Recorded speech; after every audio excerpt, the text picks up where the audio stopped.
Hello student, आज हम कक्षा 11 के प्रथम पाठ रसायन विज्ञान की कुछ मूलभूत अवधारणाएं पाठ के 5वें भाग के ऊपर विचार करेंगे। आप आज इस वीडियो में पदार्थ की भौतिक अवस्था, रासायनिक संगठन के आधार पर पदार्थ के वर्गीकरण के बारे में अध्ययन करेंगे। सबसे पहले हम देखते हैं कि पदार्थ होता क्या है, व्हाट इज मैटर। तो दुनिया की कोई भी वस्तु जो स्थान छेके, जिसमें भार हो, जो रुकावट पैदा करे, उसको पदार्थ कहते हैं। पदार्थ की 3 भौतिक अवस्थाएं होती हैं, ठोस, द्रव और गैस। ठोस जिसका पदार्थ की वह अवस्था जिसका आयतन और आकार दोनों निश्चित हो, उसको ठोस कहते हैं, जैसे ईंट, किताब, पेंसिल, कलम इत्यादि। पदार्थ की वह अवस्था जिसका आयतन निश्चित और आकार अनिश्चित हो, उसको द्रव कहते हैं, जैसे पानी, शराब, स्प्रिट, अल्कोहल इत्यादि। पदार्थ की वह अवस्था जिसका आयतन और आकार दोनों अनिश्चित हो, उसको गैस कहते हैं, जैसे धुआं, हवा, ऑक्सीजन, नाइट्रोजन, भाप इत्यादि। तो हम बारी बारी से पहले पदार्थ के बारे में देखते हैं। पदार्थ क्या है? तो दुनिया की कोई भी वस्तु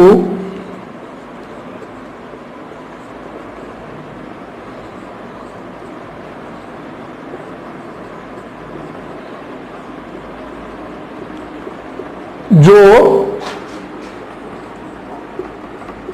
स्थान छेके,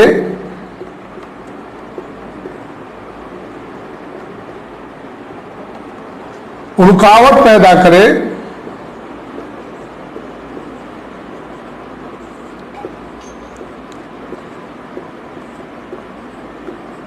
तथा जिसमें भार हो,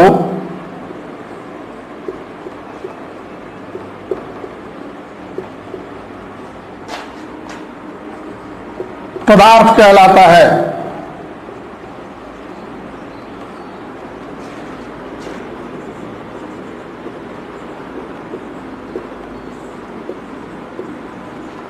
हमने पिछले वीडियो में डाल्टन के परमाणु सिद्धांत और डाल्टन के परमाणु सिद्धांत के दोष के बारे में बताया था। ये आरपीएस क्लासेस का यूट्यूब चैनल है, आप इसे लाइक करें, सब्सक्राइब करें और शेयर करें अपने मित्रों के बीच। अगर आपको समझ में आती है तो अपने मित्रों को भी प्रोत्साहित करें कि वीडियो जो है अच्छा है और आपके पढ़ाई में किसी तरह की व्यवधान ना पड़े इस लॉकडाउन की स्थिति में। इसलिए हम लोग अथक परिश्रम कर रहे हैं ताकि आप लोग आसानी से अपने पढ़ाई को कर सके। तो हम देखते हैं दुनिया की कोई भी वस्तु जो स्थान छेके, जो रुकावट पैदा करे तथा जिसमें भार हो, पदार्थ कहलाता है। भौतिक अवस्था के आधार पर, जैसे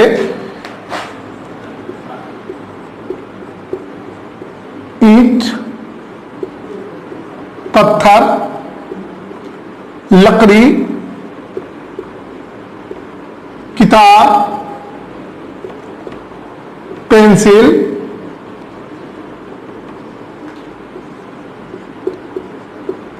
ये सारे के सारे पदार्थ है। जल, हवा, ये सभी पदार्थ हैं। भौतिक अवस्था के आधार पर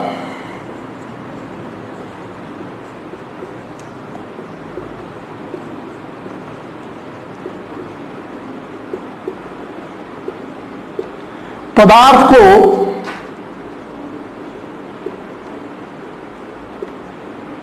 तीन वर्गों में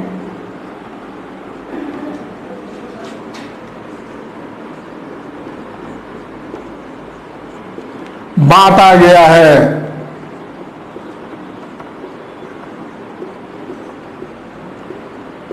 नंबर 1 ठोस यानी सॉलिड, नंबर 2 द्रव यानी लिक्विड और नंबर 3 गैस गैस को गैस ही कहा जाता है।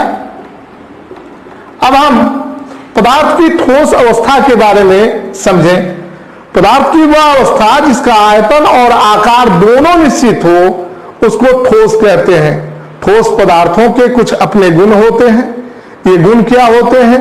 तो ठोस पदार्थ का आयतन निश्चित होता है, आकार निश्चित होता है, ये असंपिड्ड होते हैं, इनके इंटरमॉलिक्यूलर स्पेस जो है इनके अणुओं के बीच बहुत कम होता है, यानी ये क्लोज पैक्ड होते हैं, ये रिजिड होते हैं, इनका डेंसिटी जो है घनत्व उच्च होता है। इस प्रकार ठोस के गुण को हम जानते ही हैं।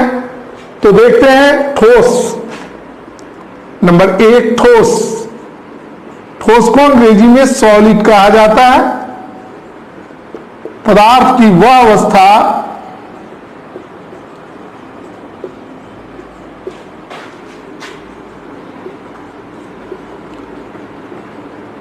जिसका आयतन और आकार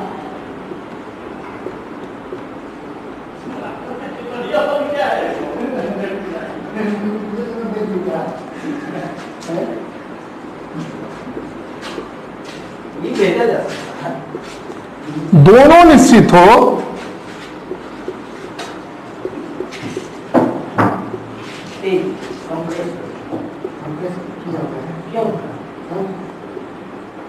ठोस कहलाता है।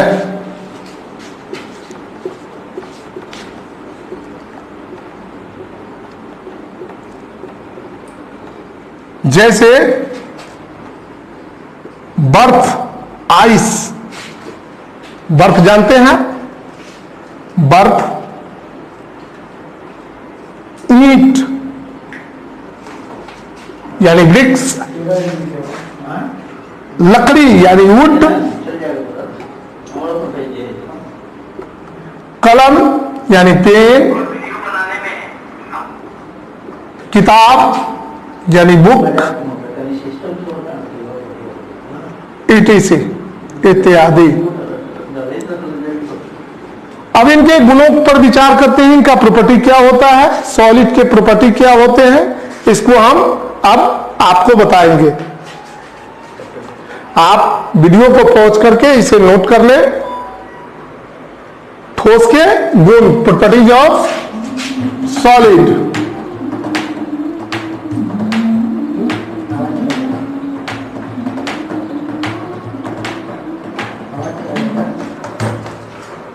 ठोस के गुण।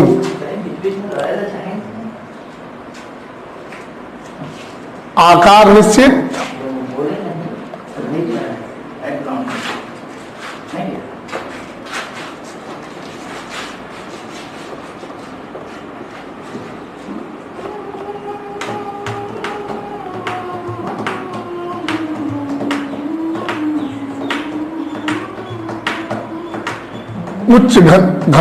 उच्च घनत्व,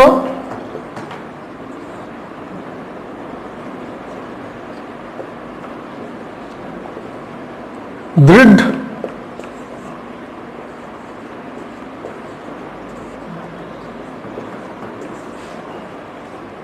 उच्च द्रवणांक एवं क्वथनांक,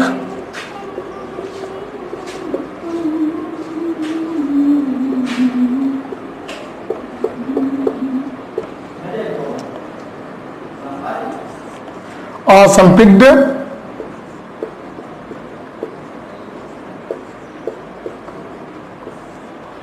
ये सब जो है ठोसों का आयतन और आकार निश्चित होता है, इनका घनत्व उच्च होता है, ये दृढ़ होते हैं, इनका द्रवणांक जो होता है और क्वथनांक वह उच्च होता है और ये असंपिग्ध होते हैं। ठीक है। इसके बाद हम देखते हैं द्रव यानी लिक्विड।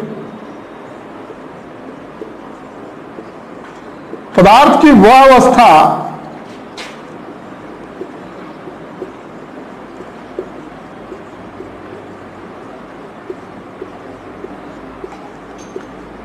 जिसका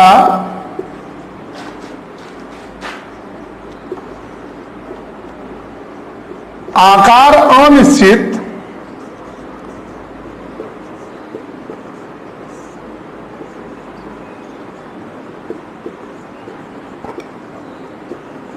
लेकिन आयतन निश्चित हो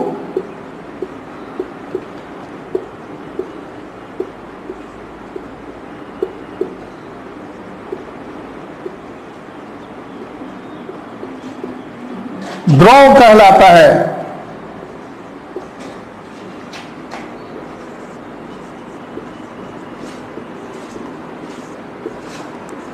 देखिए, आप जल को लीजिए, एक बाल्टी में हम जल को लेते हैं, उस बाल्टी से जल को लेकर के एक लोटे में रखते हैं तो उसकी आकृति लोटे के समान हो जाती है। जब ग्लास में रखते हैं तो ग्लास के समान हो जाती है।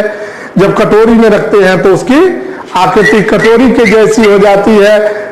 वह अपने आकार को जैसे बर्तन की जैसे बर्तन का हम उपयोग करते हैं उस बर्तन की तरह अपने आकृति को बदल लेता है। लेकिन उसका आयतन जो है, अगर हमने 1 लीटर लिया है तो उसके आयतन में कोई परिवर्तन नहीं होगा। जैसे जल, दूध, स्प्रिट, डिटॉल, अल्कोहल,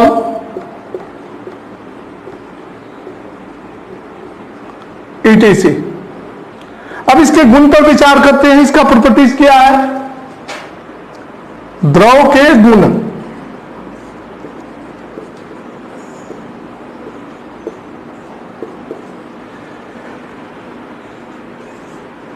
आकार अनिश्चित,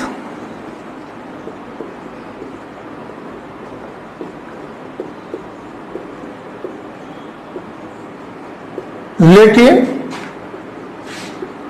आयतन निश्चित।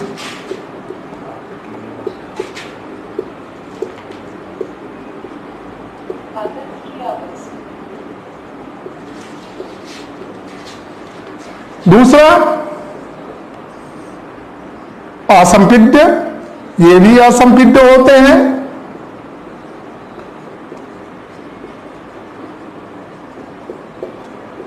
तीसरा, इनमें बहाव होता है। आप देखिएगा, ये हमेशा ऊंचे तल से नीचे तल की ओर बहने की प्रवृत्ति रखते हैं। इनमें बहाव होता है।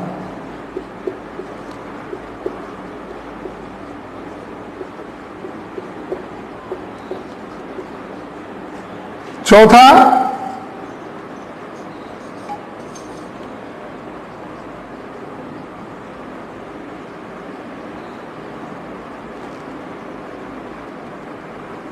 इनमें पृष्ठ होता है।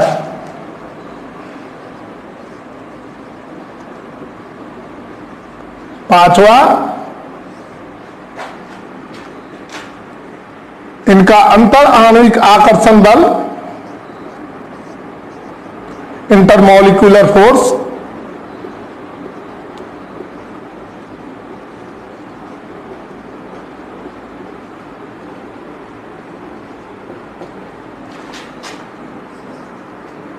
ठोसों की अपेक्षा कम होता है।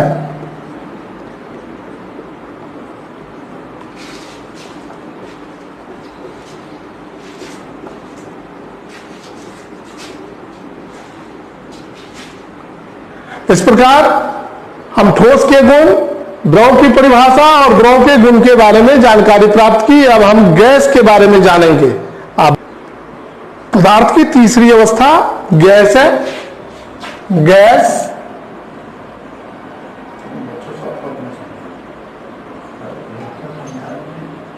इसका आयतन और आकार दोनों अनिश्चित होता है। आपने कभी हवा को देखा है? कभी नहीं देखा होगा। क्यों? क्योंकि उसका आयतन और आकार निश्चित नहीं होता है। इसके अलावे उनमें कोई पृष्ठ नहीं होता है जिसके कारण उनसे होकर के प्रकाश परावर्तित होकर के हमारे आंखों तक पहुंचे और हमें उन्हें देख पाए। हवा को हम महसूस कर सकते हैं, उसे देख नहीं सकते हैं। तो पदार्थ की वह अवस्था जिसका आयतन और आकार दोनों अनिश्चित हो उसको गैस कहते हैं। गैस का उदाहरण nitrogen, hydrogen, helium, neon, argon, krypton, xenon, radon वगैरह वगैरह बहुत सारी गैसें जो है हमारे वायुमंडल में पाई जाती है, धुआं है सर, जलवाष्प है, ये सब जो है गैस के उदाहरण हो सकते हैं। अब इसके गुण के बारे में अगर पूछा जाए तो आयतन भी अनिश्चित, आकार भी अनिश्चित, संपिंड, इसको दबाया जा सकता है, गैस को दबाया जा सकता है। इनके अणु जो हैं स्वतंत्रता पूर्वक एक स्थान से दूसरे स्थान तक गमन कर सकते हैं। इनमें चूंकि इनके अणुओं के बीच अंतर आणविक आकर्षण बल नगण्य होता है, जिसके कारण इनके अणु जो है फ्री स्टेट में घूम सकते हैं, उन्हें कोई नहीं रोक सकता है।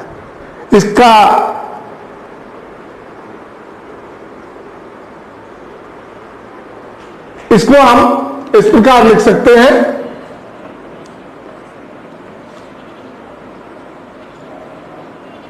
इसका आयतन और आकार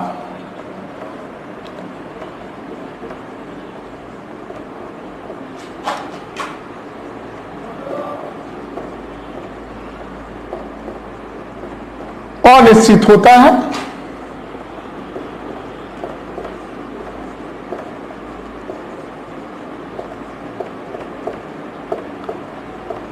इनके अणु जो है, अणु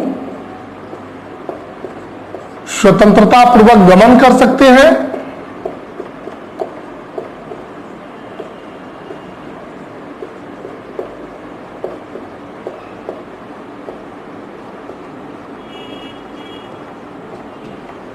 ये संपिग्ध होते हैं।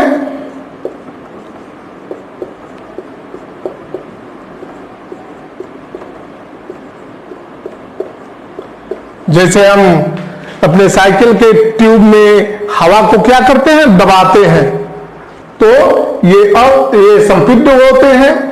इनके अणुओं के बीच अंतर आणविक आकर्षण बल नगण्य होता है। अंतर आणविक आकर्षण बल नगण्य, अंतर आणविक दूरी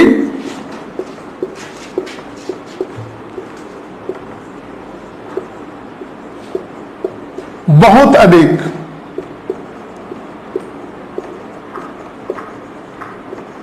उदाहरण,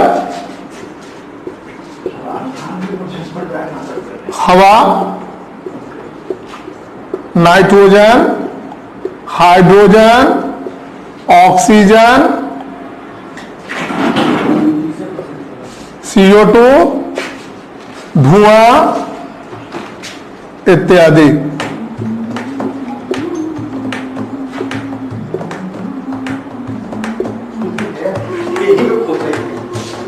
हो गया। इस प्रकार आज पदार्थ की अवस्था कक्षा 11 के प्रथम पाठ पदार्थ की अवस्था के बारे में हमने आज पढ़ा। इसके अगले वीडियो में हम पदार्थ के रासायनिक वर्गीकरण यानी तत्व, यौगिक और मिश्रण के बारे में अध्ययन करेंगे। आप हमारे चैनल को लाइक करें, सब्सक्राइब करें और शेयर करें। Thank you.